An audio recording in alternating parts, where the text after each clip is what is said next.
Thank you, Ms. Telford, for appearing. Ms. Telford, through you, Madam Chair, Mr. Brock provided the context of the special report date stamped January of 2022. So now that he has provided that context, can you confirm that the Prime Minister received that document and did he read it? So in terms of the specific document that you're referencing that was mentioned in reporting, sorry, Madam Chair, that and that the previous member was mentioning, I can't speak to whether or not we've been briefed on any specific documents or any specific subjects. But taking a step back from that and to the member's second part of his question, of course, the Prime Minister reads any documents he does receive. Thank you, Madam Chair. Ms. Telford, when was the Prime Minister first briefed about Beijing's election interference in the 2019 election? When?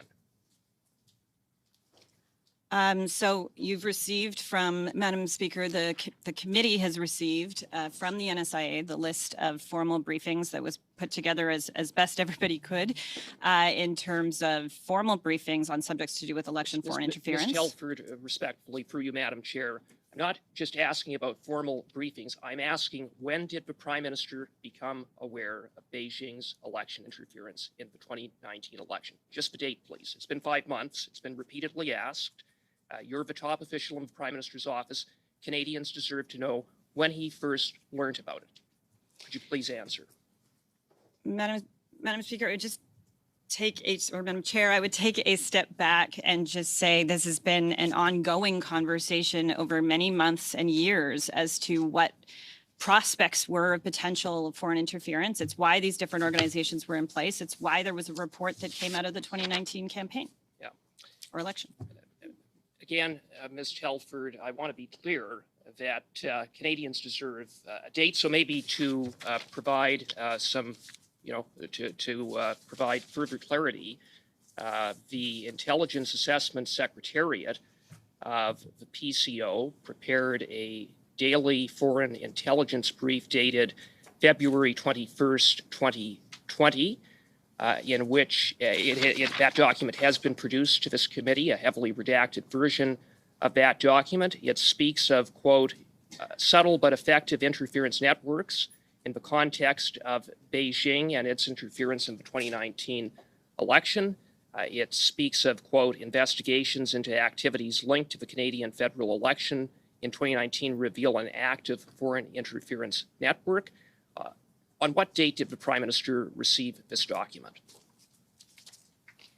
I could not tell you what date he did or didn't receive a document. Did the Prime Minister receive that document?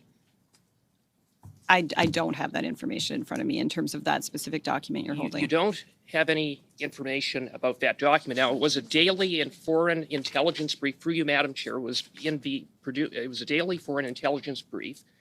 Ms. Thomas said that it would have been in the Prime Minister's daily reading material. Would she be wrong? It may have been. I am not suggesting she's wrong. It's that I can't speak to where he was that day. Sometimes briefs come in a whole bunch of different formats because those kinds of pieces of information are not just floating around. So I don't know whether he got a verbal brief that day, whether he got a weekly wrap up that week, or whether this was a daily one that he had on his desk. This document has been widely reported. It's one of the very few documents that have been produced to this committee, and it's highly relevant to the question of what the Prime Minister knew and when he knew about Beijing's election interference. And your inability or refusal to answer whether the Prime Minister had, in fact, read this document, was briefed about it, is troubling. It doesn't inspire confidence. In fact, it invites suspicion. And perhaps your unwillingness to confirm that is because, as Global News has reported, that document spoke of, quote, foreign interference networks in the Greater Toronto Area that implicate at least 11 candidates in the 2019 election, that Beijing's Toronto consulate was involved, and that it involved the clandestine transfer of funds. So, in other words, the Prime Minister seemingly knew as early as February of 2020 about candidates? Why has he misled Canadians for the past 5 months? So a couple of things, Madam Chair, is one, everything the Prime Minister receives, he spends a lot of time with, and he most definitely reads. So I can confirm that if they are documents that he received, he absolutely read them. Second, that he's briefed on matters of foreign interference and matters of election foreign interference as per the documents you have received on a regular and ongoing basis.